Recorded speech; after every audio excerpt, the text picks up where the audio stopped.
The sun hung heavy in the sky, its warmth spilling over the quiet suburban streets of Maplewood, Ohio. It was the kind of summer afternoon children remembered for a lifetime. Barefoot races across the grass, the buzz of cicadas, and above all, the jingle of the ice cream truck rolling slowly down the lane. The familiar tune drifted through the air like a promise of joy, pulling kids from backyards, porches, and sidewalks. They laughed as they clutched dollar bills, their voices rising in excitement. On this day, however, something disrupted the simple rhythm of summer. A deep, resonant howl cut through the cheerful noise.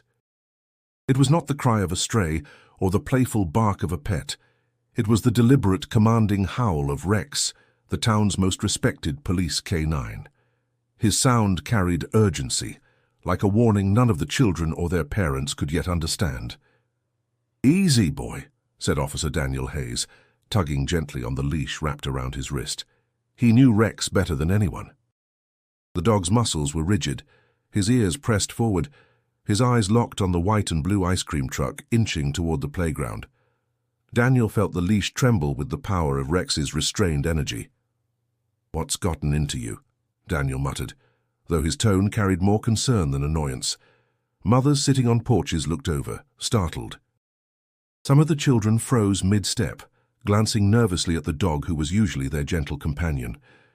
"It's just the ice cream truck," one neighbor called out, laughing awkwardly. "Guess even Rex wants a popsicle today." But Daniel didn't laugh. He knew Rex's instincts were never random. Over the years, he had seen this dog react to hidden dangers before any human eye could detect them. The memories came uninvited. Cases where Rex's sharp senses uncovered drugs tucked into a suitcase, or when his urgent growl led them to a lost child in the woods. His signals had saved lives. That thought gripped Daniel as he studied his partner's restless movements. The truck's melody grew louder as it pulled up near the playground. Children squealed and rushed forward, coins jingling in their small hands.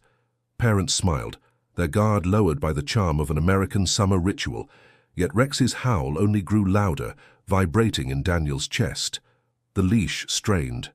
For a moment, Daniel felt as though the dog was trying to drag him towards something he couldn't yet see. Daniel crouched slightly, bringing his face closer to Rex's. "Talk to me, boy," he whispered, a private ritual between them. Rex's response was another low growl, his gaze never leaving the truck. Inside the cab, the driver sat tall, his graying hair tucked neatly under a cap. He raised one hand in a wave, his smile polite, even warm. To anyone else, he looked like another hard-working man earning his living in the heat. To Daniel, that smile felt practiced, calculated. He felt a flicker of unease crawl up his spine, quickly masked by a polite nod in return. The children crowded near the truck's window, pointing to ice cream bars and colorful popsicles. Their laughter rang out again, filling the air. But Daniel remained distracted, watching both Rex and the driver. His instincts whispered to him, echoing the urgency in Rex's howl. Yet with no proof, all he had was tension coiling inside him. For the parents and neighbors, this was nothing more than a dog having a strange afternoon. For Daniel, it was the opening of a puzzle he couldn't yet solve. He adjusted the leash and stood taller, trying to shake off the unease, but Rex would not stop. His howl rose again, long and piercing, until even the ice cream truck's jingle seemed to falter in its shadow. Before we uncover the mystery of Rex's howl and the chilling rescue that follows, don't forget to subscribe to our channel for more powerful real-life stories. Daniel placed a steadying hand on Rex's neck, though the tension under his palm did not ease. Around them, the scene looked ordinary, harmless, even idyllic. Yet inside Daniel's chest, a quiet alarm had begun to sound, an alarm that would not be silenced. And though the children laughed, unaware of danger, he knew something about this moment would linger far beyond the sweetness of ice cream. Rex hadn't always been the polished, disciplined police dog Maplewood came to know.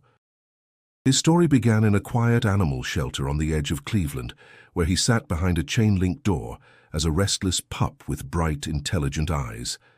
The volunteers saw a mix of breeds in him, part shepherd, part retriever, maybe more. But what struck everyone was his focus. Unlike the other dogs who barked or begged for attention, Rex observed, he listened, he waited. Daniel Hayes first met Rex during a training recruitment visit.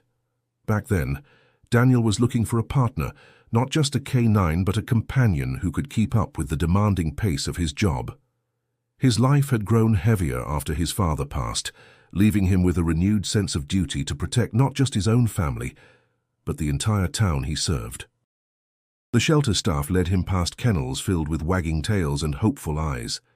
"This one," a volunteer said, pausing at Rex's door. "He doesn't say much, but you'll see." Daniel knelt, and their eyes met through the bars. Rex didn't bark. He didn't whine. He simply tilted his head, watching Daniel with a calmness that carried weight. It was as if he understood more than the others. Daniel whispered, "Hey boy, you waiting for me?" And for the first time, Rex wagged his tail, steady and deliberate. Training wasn't easy. Rex had energy to burn, and his stubborn streak clashed with Daniel's firm but patient methods. There were days when Daniel wondered if they'd ever find common ground. Yet every setback was balanced by a breakthrough. Moments when Rex displayed uncanny instincts, whether locating a hidden scent faster than seasoned dogs or alerting to dangers before anyone else noticed. One night during their early months together, Daniel drove home late. Rex sprawled in the back seat. The radio hummed softly, the roads empty. Out of nowhere, Rex sat up, ears pricked, and began to bark furiously. Startled, Daniel slowed the car just in time to avoid a deer darting across the road. The incident left Daniel gripping the wheel, his heart pounding, while Rex settled back down as if to say, "I told you so." From that night, Daniel stopped doubting. Their bond deepened through every shared patrol, every search operation. Rex wasn't just learning commands, he was learning Daniel. He anticipated moods, adjusted to unspoken cues, and carried an unshakable loyalty. At the same time, Daniel found in Rex something more than a working partner. He found a companion who filled the quiet spaces left by loss, someone who understood without words. Stories of their teamwork began circulating around Maplewood. Like the time a child wandered from a 4th of July picnic, and Rex led a frantic search through the woods, finding the boy asleep beneath a tree. Or when Rex detected narcotics hidden inside a delivery van that had slipped past initial checks. Each success etched Rex deeper into the community's trust, until neighbors no longer introduced Daniel first. They asked about Rex. "Your partner's the real hero," folks would joke at the diner, and Daniel always smiled. "Yeah," he'd reply, "he keeps me in line." At home, Rex became part of the family. Daniel's wife, Laura, teased that Rex listened better than their daughter, Emily. The little girl adored him, climbing onto his back with giggles or curling against him during thunderstorms. Rex, ever patient, guarded her with quiet devotion. For Emily, Rex wasn't just Daddy's dog, he was her protector. As the summers passed, Rex grew from a spirited pup into a seasoned K9, his reputation woven into the fabric of Maplewood. Yet despite his accolades and the medals pinned to Daniel's uniform, Rex remained the same loyal companion, alert to dangers others overlooked. That history, that bond, was what made Daniel pause on that warm afternoon by the ice cream truck, because Rex's instincts had never failed him before. The jingle of the ice cream truck returned the next afternoon, floating through Maplewood like a tune that belonged to summer itself. It was Saturday, and the streets were alive with children chasing each other, chalk drawings spreading across driveways, and sprinklers misting the hot pavement. When the familiar melody drifted closer, kids scrambled for quarters and dollar bills, their sneakers pounding against the sidewalks. Daniel heard the sound from his porch where he sat with Rex lying alert by his feet. The dog's ears twitched immediately, his body stiffening. Daniel felt the shift, subtle but unmistakable. He leaned down and rubbed the dog's head. "Relax, buddy. It's just the truck again." Yet even as he said the words, he couldn't ignore the way Rex's chest vibrated with a low growl. The truck rolled into view, white and blue paint gleaming under the sun, cartoon stickers of popsicles decorating its sides. It looked like every other ice cream truck that had ever passed through Maplewood, except this one was still new to town. Driving it was Leonard Mills, a man whose face had grown familiar in recent weeks. He wore a crisp white shirt tucked neatly into his trousers, a cap shading his graying hair. He waved at parents with a smile that seemed practiced, polite, as though he knew the importance of winning trust.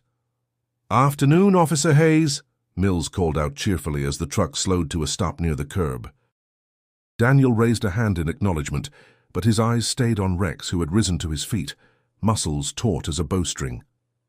The dog's gaze didn't waver from the truck. Children clustered eagerly around the service window, their chatter spilling into the summer air.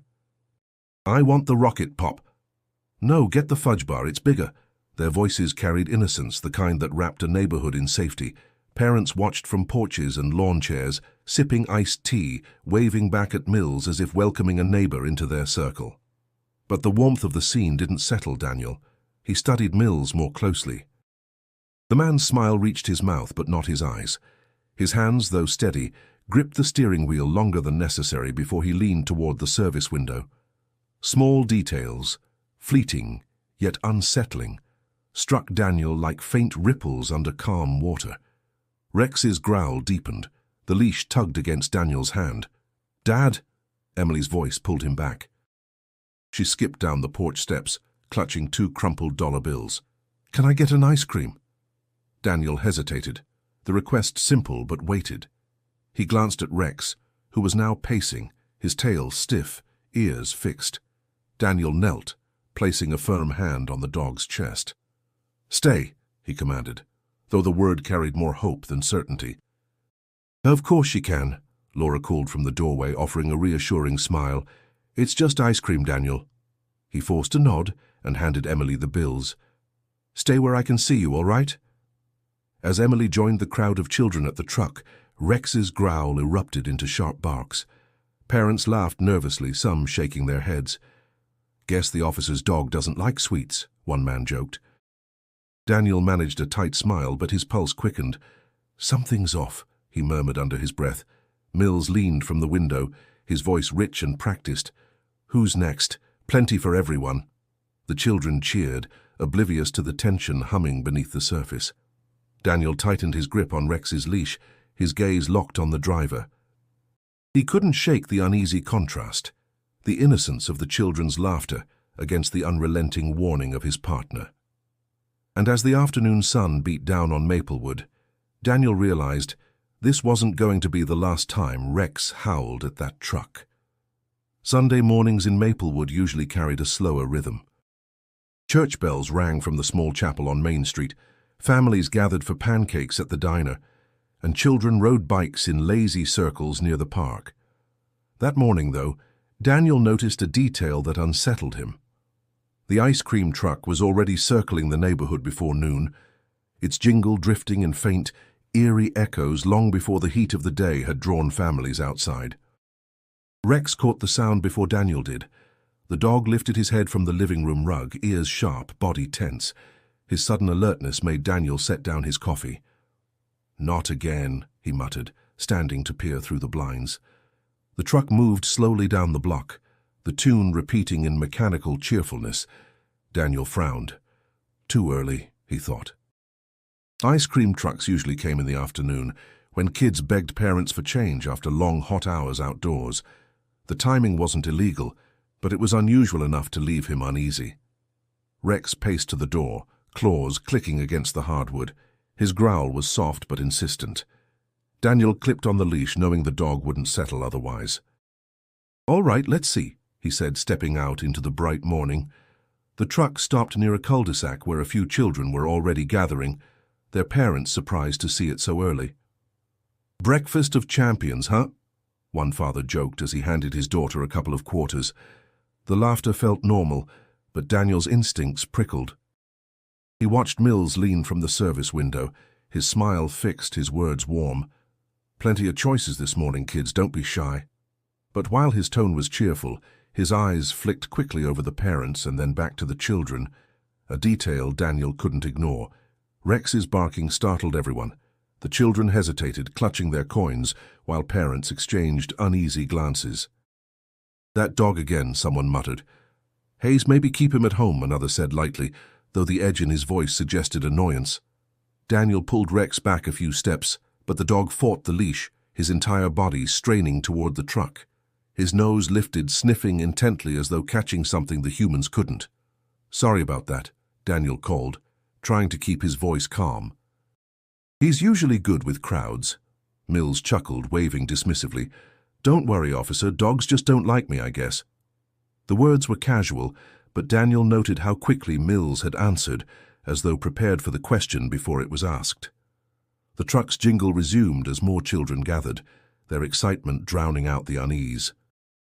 When Daniel finally tugged Rex away, he couldn't shake the image of those reinforced locks on the truck's back door, details he'd noticed the previous day but brushed aside. Maybe they're for safety, he tried to reason, but his gut twisted. He had learned long ago to trust instincts, and Rex was giving him every reason not to ignore them. Back home, Laura met him with a raised eyebrow. What happened this time? The truck was out early, too early, she sighed, setting down the dish towel she'd been holding. Daniel, you're reading too much into it. It's just ice cream. People like convenience. He shook his head, pacing the kitchen. No, it's something else. Rex knows it. I can feel it. Laura reached for his arm gently. Then watch. But don't make enemies in this town unless you're sure. Her words were steady, but they did little to ease him. Daniel glanced down at Rex, who was still restless, tail stiff, eyes sharp. The dog wasn't letting it go, and neither could he. And in the quiet of that morning, as the truck's jingle faded down another street, Daniel realized this was only the beginning of something far more unsettling. The buzz around Rex's behavior spread quickly through Maplewood. By Monday evening, parents were whispering about it at the grocery store and while waiting in line at the post office. Some shrugged it off, insisting all dogs had bad days. Others couldn't shake the image of a police canine barking furiously at something as harmless as an ice cream truck. At the elementary school's PTA meeting that week, the topic surfaced before the agenda had even begun. Mothers leaned across folding tables, voices lowered but tinged with curiosity. I swear, the way that dog carried on, said Mrs. Reynolds, tapping her manicured nails on her notebook. You'd think the man was handing out poison instead of popsicles. A younger mom laughed. Come on, it's just ice cream. Maybe the engine noise bothered him. The room filled with murmurs divided between concern and dismissal. At the back, Daniel sat quietly, arms folded. He wasn't there to talk about Rex, but the conversation had gravitated toward him all the same. When one parent finally turned to him and asked, "What do you think, Officer Hayes?" "Should we be worried?" Every eye settled on him. Daniel chose his words carefully. "Rex is trained to notice things we can't. I trust his instincts, but without evidence, there's nothing official to report." His response was met with a ripple of sighs. Some nodded, reassured by his steady tone, while others exchanged skeptical glances. One father leaned toward another and muttered, "Sounds like the dog's got more authority than the man." The quiet laugh that followed stung more than Daniel expected. Outside, after the meeting, a small group lingered by the parking lot. "He's overreacting," Mrs. Reynolds insisted. "We don't need paranoia over ice cream." Another parent, Mr. Lopez, shook his head. "That dog saved a kid 2 summers ago, didn't he? Maybe we should listen." The divide in opinions echoed through the community in the days that followed. At the diner, waitresses teased Daniel light-heartedly.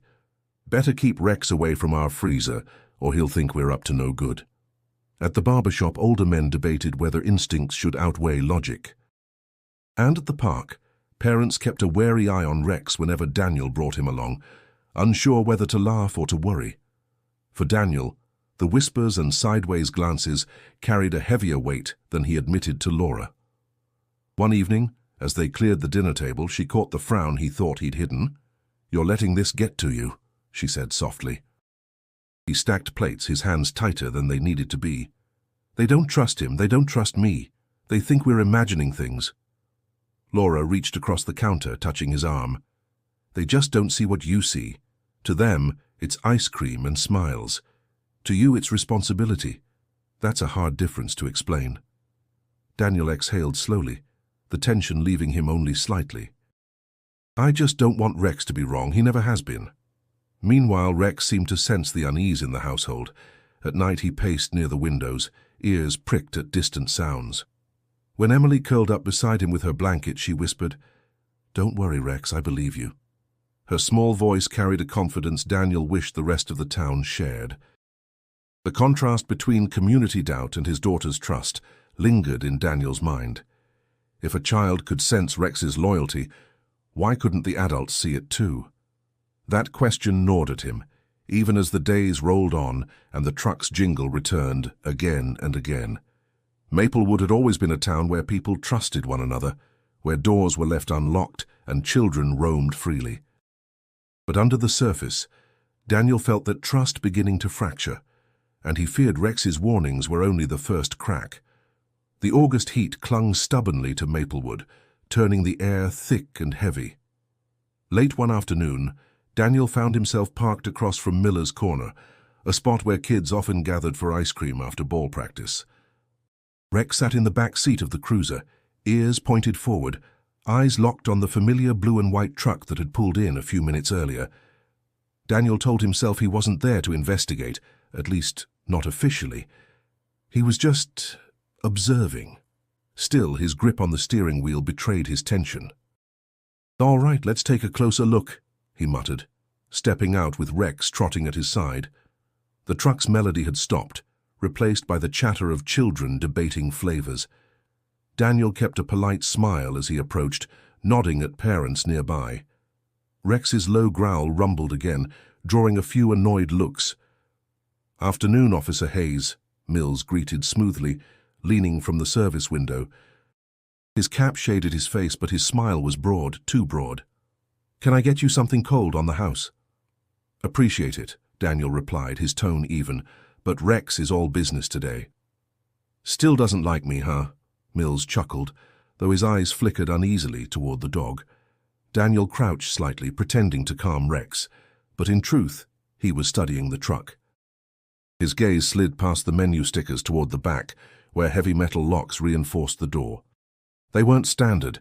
These were industrial grade, more suited for a storage facility than a neighborhood ice cream truck. His brows furrowed. Rex tugged suddenly, nose pressed low to the ground, circling toward the truck's rear wheel.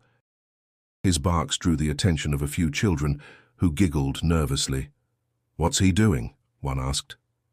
"Nothing to worry about," Daniel assured them, though his own pulse quickened. He pulled Rex back, but the dog strained harder, nails scraping the pavement. Daniel noticed something beneath a tarp in the truck bed, barely visible between folds of fabric, sturdy plastic crates stacked too high. "What's in the back?" he asked casually, nodding toward the covered load. Mills's smile didn't falter, but his response came a little too quickly. "Supplies. Gotta keep stock. You know how kids are in the summer. They eat faster than I can sell." Daniel studied him for a moment, silence stretching thin. Then he nodded. "Makes sense. Busy season." Mills gave a rehearsed chuckle. "Exactly." "Can't let them down." Daniel led Rex away, but the dog twisted back, barking once more, sharp and loud, as if demanding not to leave.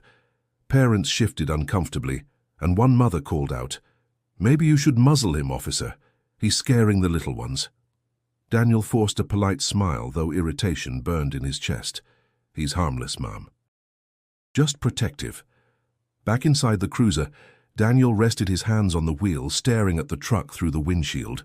Mills continued serving ice cream, laughing with the kids, handing out cones with practiced ease.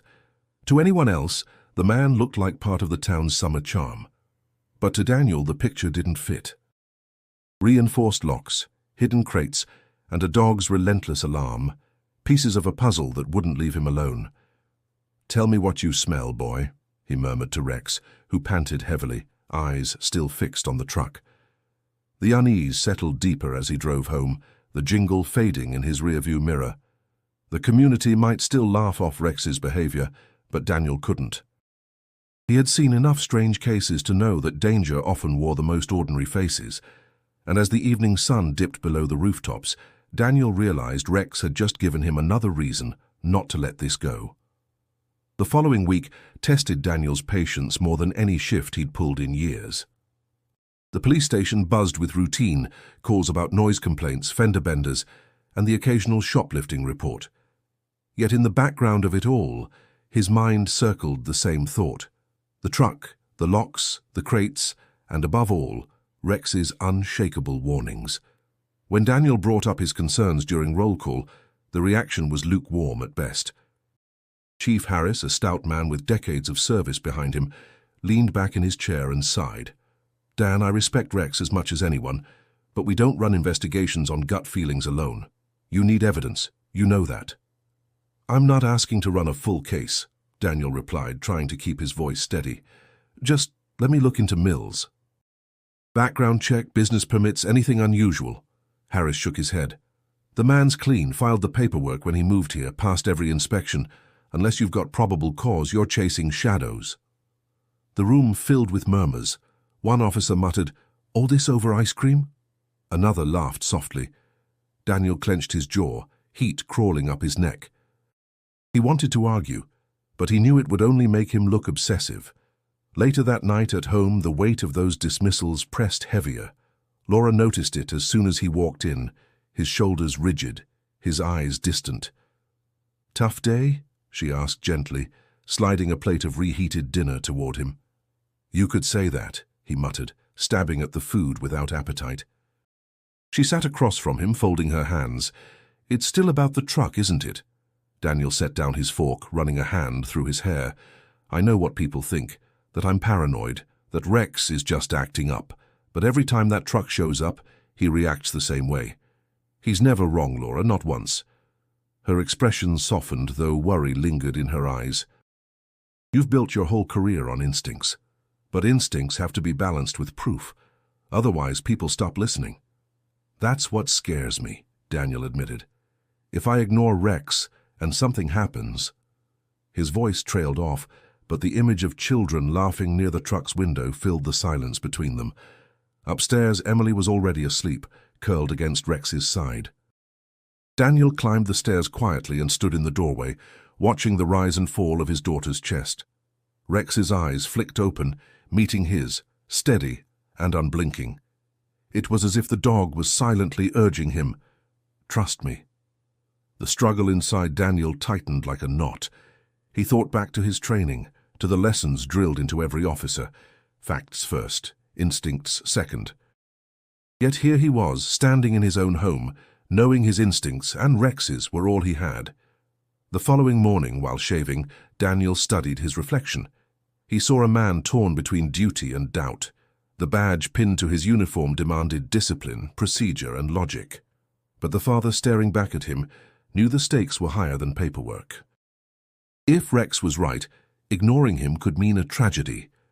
At the station, Harris called him into the office once more. "Dan, let it go. People are starting to talk. You're making the department look jumpy over nothing." Daniel swallowed his frustration.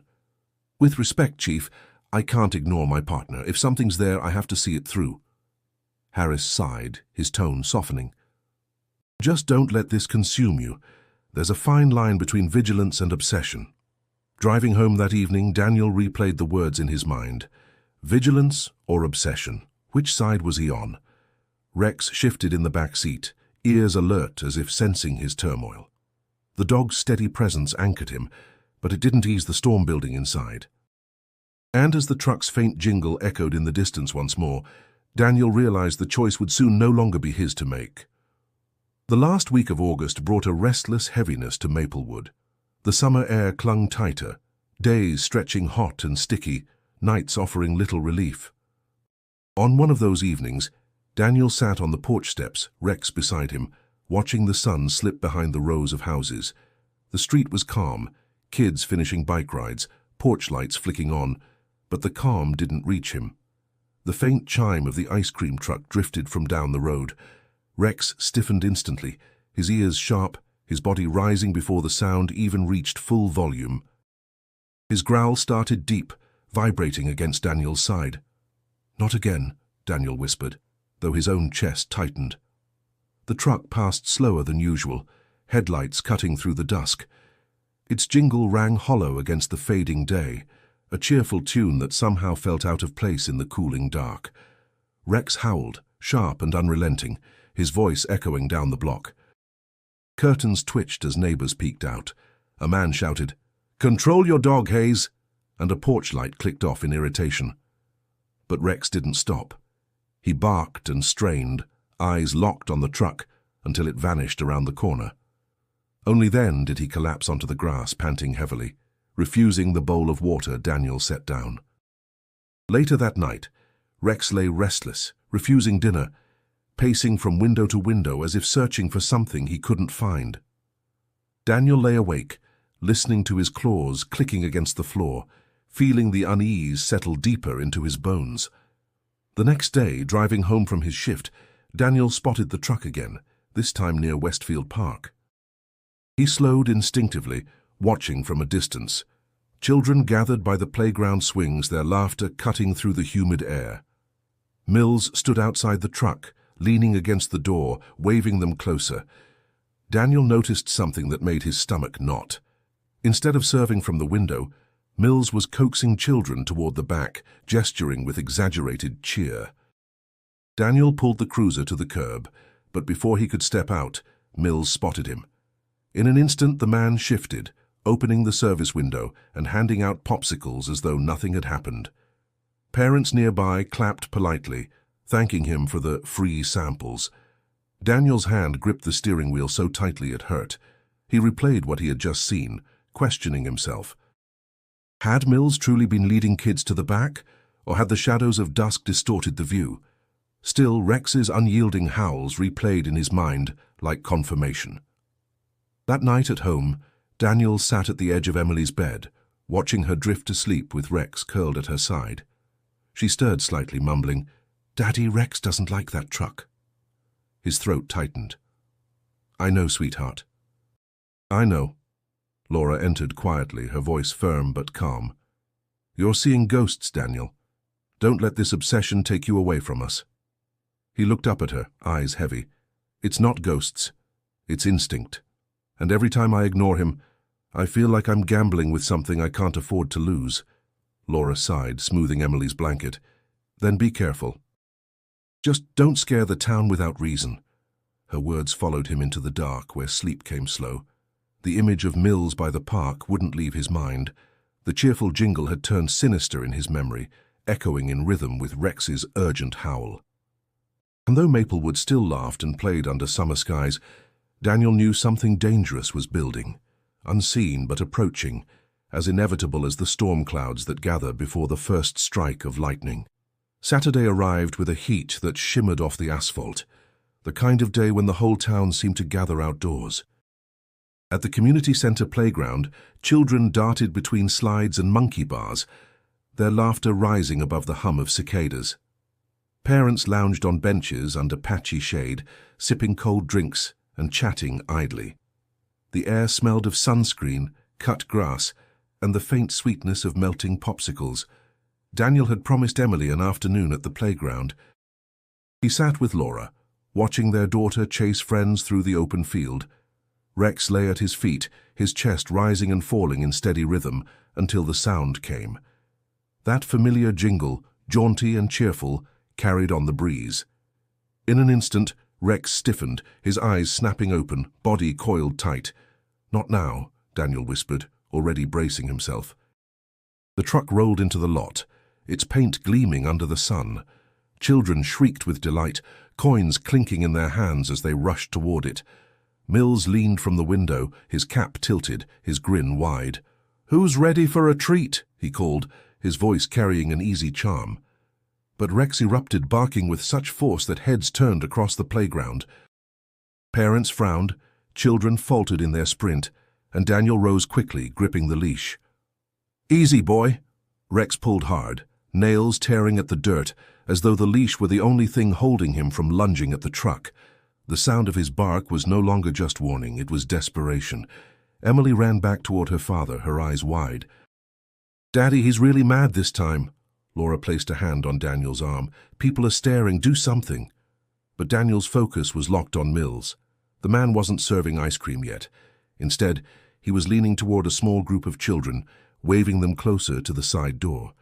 His hand rested briefly on the reinforced lock before slipping into his pocket. "Dad?" Emily tugged at his sleeve.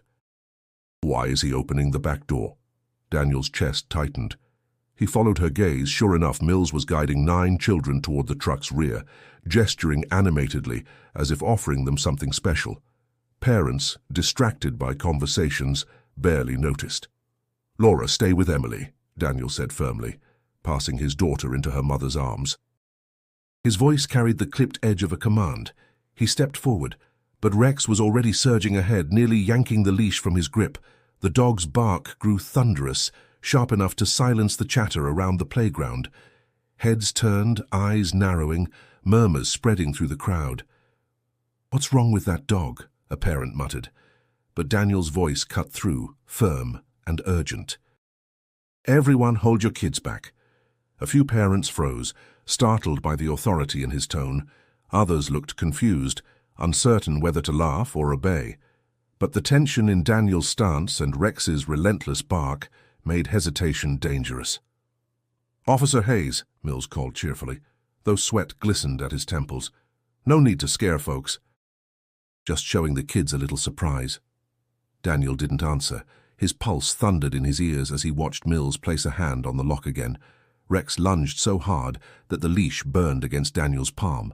For a split second, he considered letting go. The children, curious and unaware, edged closer to the truck's rear. One boy asked, "What's in there, mister?" Mills's smile widened, his other hand turning slightly as though readying a key.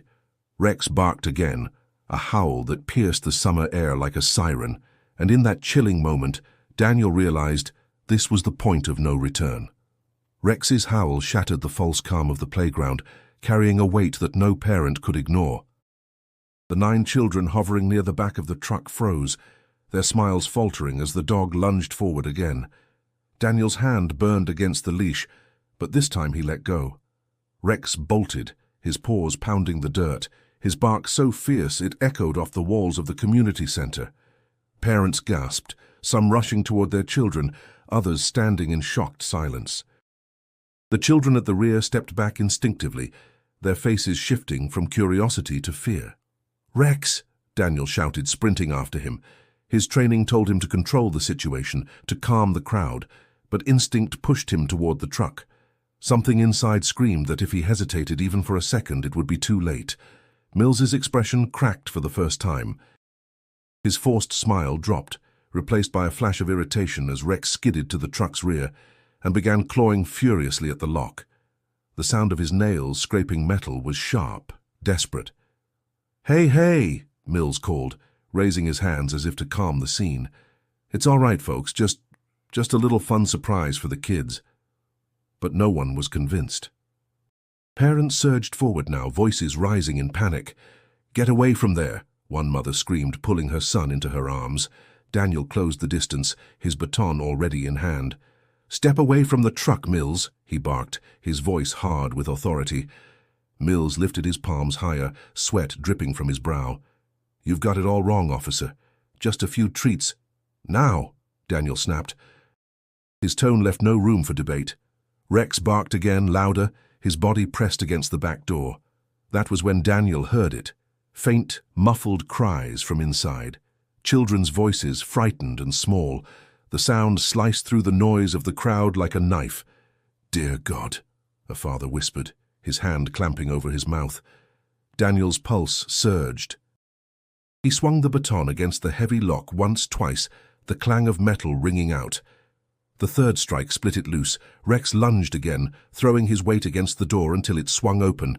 The crowd gasped. Inside, cramped in the dim space, were terrified children, 9 in total. Their eyes were wide, cheeks streaked with tears. "Help us!" one cried, reaching toward the light. Parents screamed their names, rushing forward to pull them out. The air filled with sobs and gasps as one by one, small bodies tumbled into the safety of waiting arms. Mothers clutched their children so tightly it was as if they'd never let go again. Mills panicked. He lunged toward the cab of the truck, fumbling for the driver's door, but Rex was faster. With a guttural snarl, he leapt, blocking Mills's path, forcing him back against the metal siding. Daniel advanced, baton still in hand. "It's over!" he growled, his chest heaving. The playground was chaos, children crying, parents shouting, neighbors rushing to help. But at the center of it all was Rex, his stance firm, his bark still sharp. He had been the one to see what no one else could. Daniel's heart pounded as he reached for his radio. "Dispatch, this is Hayes. Send units to the community center, now." His voice shook with urgency, though his hand remained steady on the baton. Mills's eyes darted around wildly, but there was nowhere left to run. The town that had once doubted Rex was now watching in stunned silence, realizing the truth. And as sirens began to echo faintly in the distance, Daniel knew this was only the beginning of the fight, to bring the man fully to justice. The playground dissolved into pandemonium the moment the back of the truck swung open. Children's cries filled the air, mixing with the frantic shouts of parents scrambling to reach them. Some dropped purses and phones in their rush, arms outstretched to pull their little ones into trembling embraces. The relief on their faces was raw, their tears cutting through the sweat of the summer heat. Daniel forced himself to focus. His baton still gripped tightly. He scanned the scene, eyes locked on Mills, who edged toward the cab of the truck. "Stay where you are," Daniel commanded, his voice sharp, carrying the authority of years in uniform. But Mills wasn't listening. Panic distorted his face, sweat soaking through his shirt. He lunged for the door handle, desperate for escape. Rex sprang into action before Daniel could move, his body a blur as he hurled himself between Mills and the cab. His growl was guttural, teeth bared, holding the man frozen against the truck's siding. Mothers gasped, clutching children closer. A father yelled, "Keep him away from the kids." But Daniel raised a hand without looking back. "He's got it under control." Rex's bark erupted again, booming with such force that Mills flinched. The man's composure, his practiced smile, his polite charm, was gone. What remained was fear, pure and exposed. "Hands where I can see them!" Daniel shouted, advancing. Mills raised his palms, but his eyes darted wildly, searching for another way out. "You don't understand," he stammered. "It's not what it looks like." "Then what is it?" Daniel snapped. "Because right now it looks like 9 terrified kids locked in your truck." The crowd pressed closer, some shouting, others whispering in disbelief. I knew something was wrong. That dog saved them. Dear Lord. The weight of realization settled on Maplewood like a storm cloud, and the murmurs swelled with both fear and gratitude. Rex stayed locked in position, every muscle taut, his growls rumbling low. Daniel could see the fire in his partner's eyes, the same fire that had driven him to howl when no one else would listen. From behind him, Laura's voice cracked, calling out through the chaos. "Daniel, be careful." He glanced back just long enough to see her clutching Emily, both of them pale with shock. "I've got this," he called, though his heart hammered so hard it rattled his ribs. He stepped closer, baton still raised. "It's over, Mills. Don't make this worse." But Mills chose to fight the inevitable. In a sudden burst, he shoved off the truck, trying to slip past Rex. The dog moved instantly, blocking him again, snapping the air so close, Mills stumbled back in terror. The crowd screamed, parents shielding children's eyes. Yet Daniel knew Rex wasn't striking.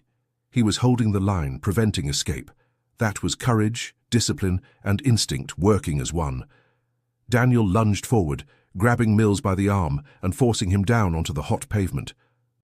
The man struggled, cursing under his breath, but Daniel's weight bore down steady, years of training guiding every move. With a swift motion, he cuffed Mills's wrists behind his back. The crowd erupted into cheers and sobs all at once. Parents clapped Daniel on the back, others knelt to stroke Rex's fur in trembling gratitude. Emily broke free from Laura and ran to hug Rex, burying her face against his neck. The dog, though still tense, allowed her closeness, his tail giving the faintest wag as if to reassure her. Daniel rose, pulling Mills to his feet. The sirens grew louder now, the wail of approaching units closing in. "You're done," he said flatly, his grip iron on the cuffs. Mills didn't answer. His head hung low, his silence darker than any denial could be. And as the officers pulled into the lot, Daniel realized that chaos had given way to something stronger, courage, both human and canine, that had changed the fate of 9 children forever. The playground that had once rung with carefree laughter now pulsed with sobs, shouts, and the shrill whine of sirens.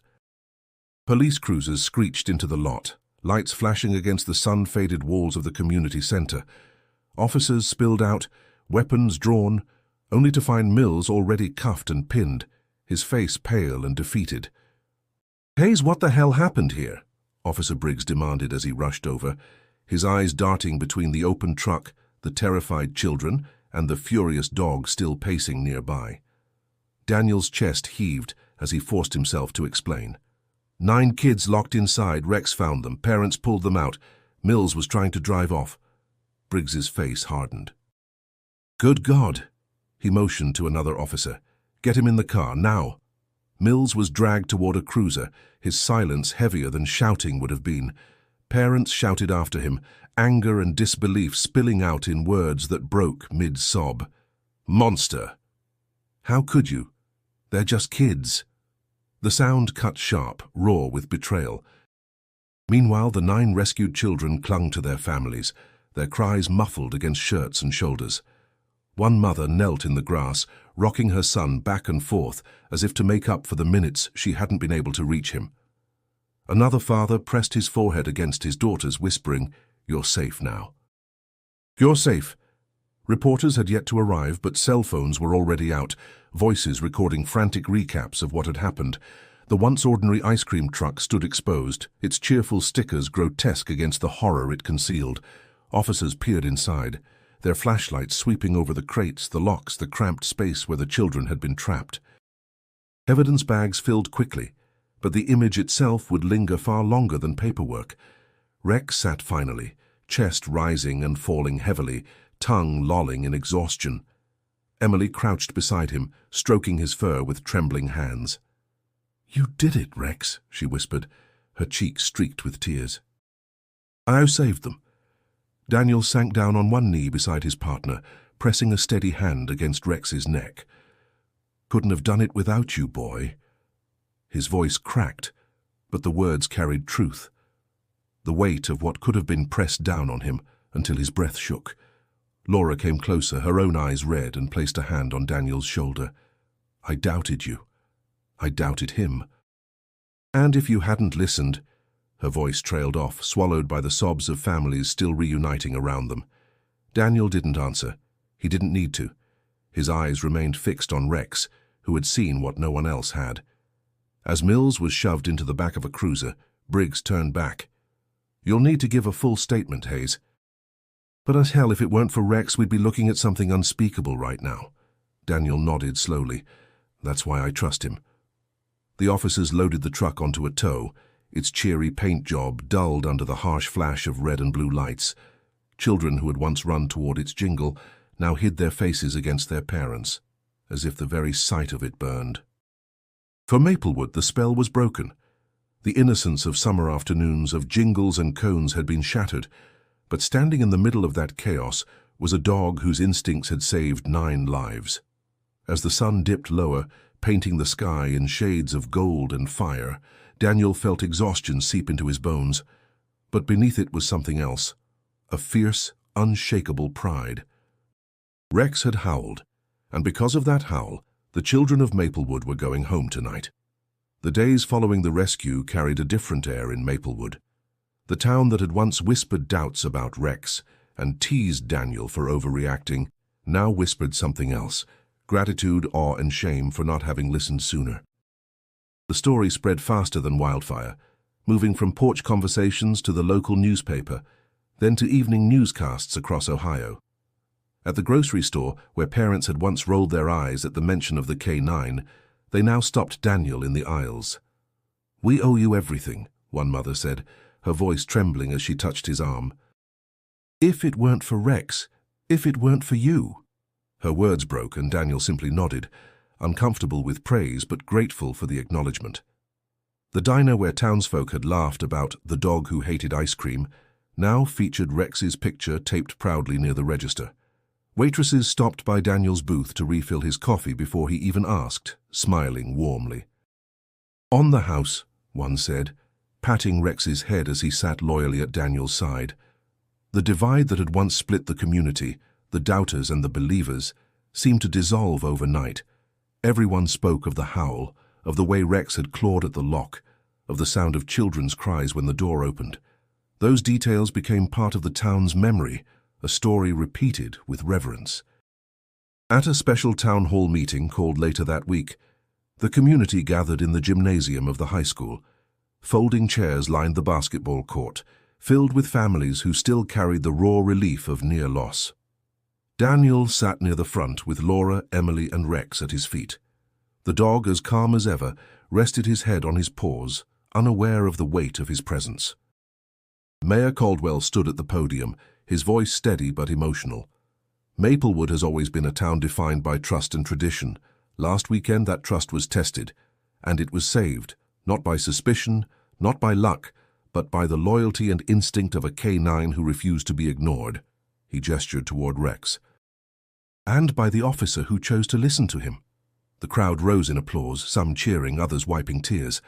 Daniel shifted uncomfortably in his chair, but Emily clapped proudly, her smile wide as she leaned against Rex. Afterward, parents approached one by one. Mr. Lopez, who had defended Rex at the PTA meeting, shook Daniel's hand firmly. "You were right to trust him. I'll never doubt that dog again." Even Mrs. Reynolds, who had dismissed Rex as overreacting, stepped forward with glistening eyes. "I owe you an apology," she admitted. "I thought you were seeing problems where there weren't any. I was wrong. Thank you for proving us all wrong." Daniel offered a faint smile. "It wasn't me. It was Rex." I just held the leash. The humility in his words spread further than any boast could have. Neighbors began telling Emily that her dog was a hero, and she glowed with pride, repeating, "He's not just mine, he's everybody's." At home, Daniel finally allowed himself a moment to breathe. Sitting on the porch with Laura, he watched Rex roll in the grass while Emily laughed beside him.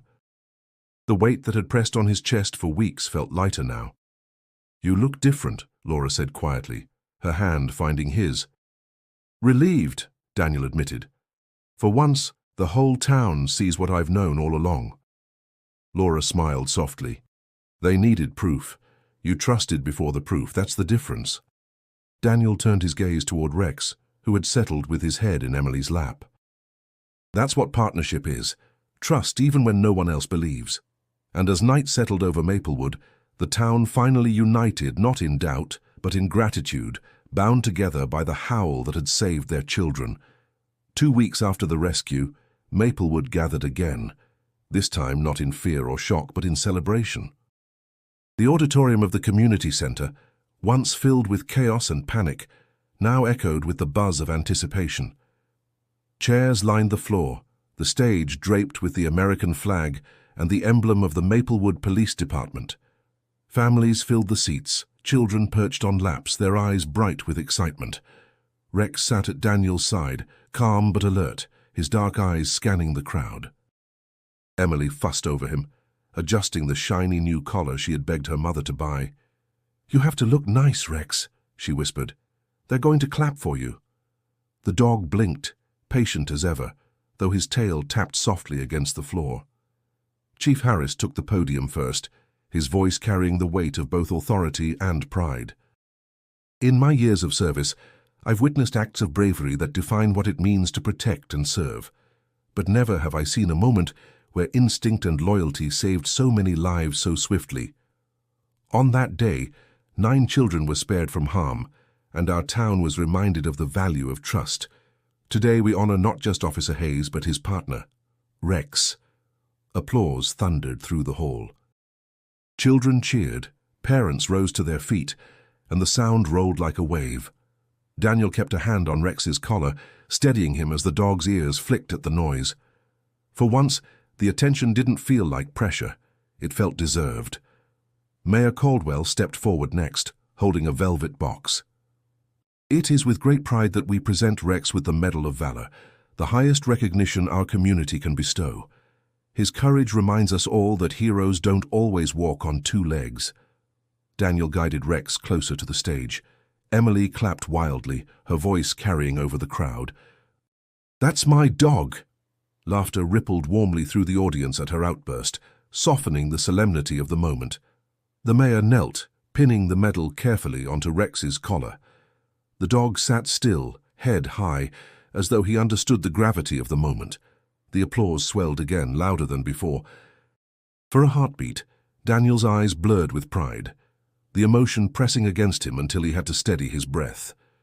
After the ceremony, reporters crowded forward, cameras flashing, microphones shoved toward him.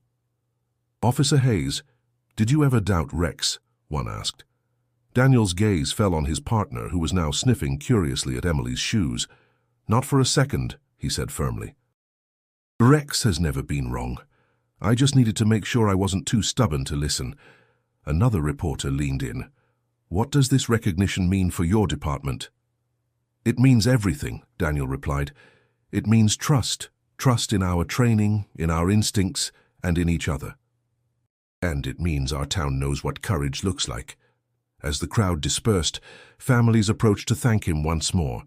Parents of the rescued children knelt to hug Rex, their voices thick with gratitude. "We can never repay you," one mother whispered, tears glistening as she pressed her cheek against the dog's fur. That evening, back at home, Emily curled against Rex on the porch swing, the metal glinting faintly in the fading light.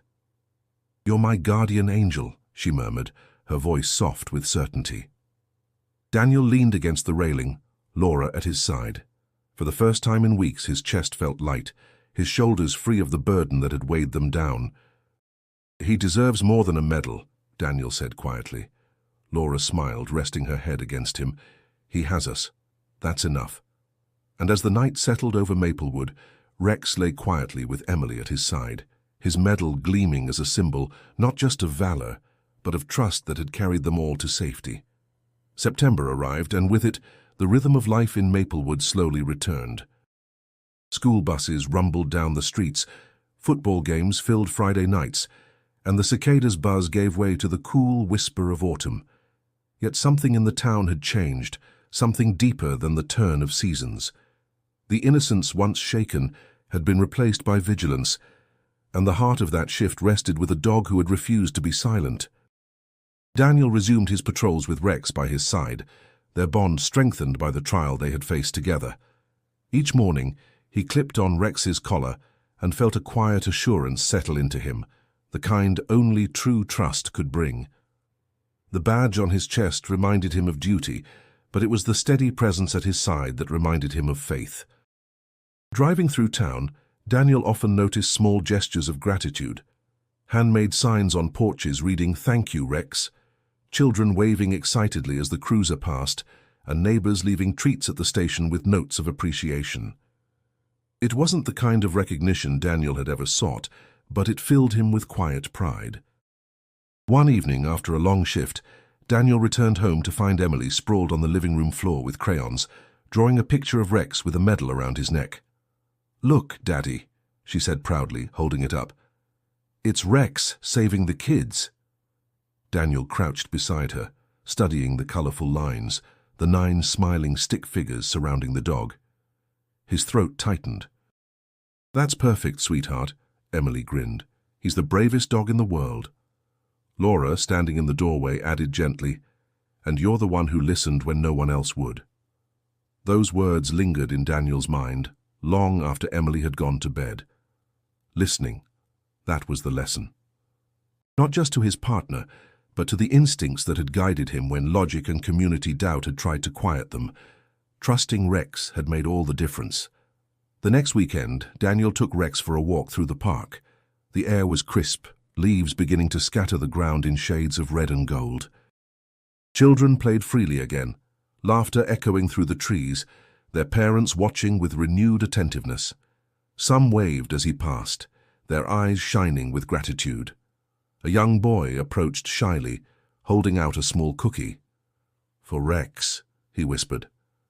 Daniel nodded, crouching to let Rex take the treat gently from the boy's hand.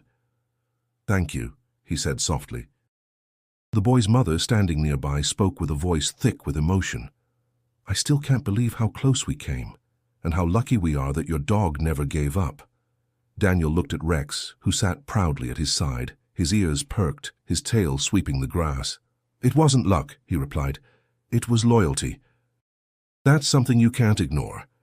As they walked back home, Daniel felt the peace of closure, the kind that comes not from forgetting but from learning. Maplewood would never look at an ice cream truck the same way again. But perhaps that was for the best. Innocence had been shaken, but in its place grew vigilance and unity. On the porch that night, Emily curled beside Rex, whispering secrets into his ear. Daniel sat with Laura, watching them, the cool night wrapping around the family like a blanket. For the first time in weeks, the silence carried no dread. "Sometimes," Daniel said softly, "the smallest instincts save the biggest lives." Laura leaned against him, her hand slipping into his. "And sometimes a howl is the only warning we need." Rex shifted, resting his head on Emily's lap, his eyes half closed in contentment. The medal glinted faintly in the porch light, not just a symbol of honor, but of trust fulfilled. Before we close this story, don't forget to subscribe for more powerful stories of courage and hope, and make sure to click the next video suggested on your screen to continue this journey with us.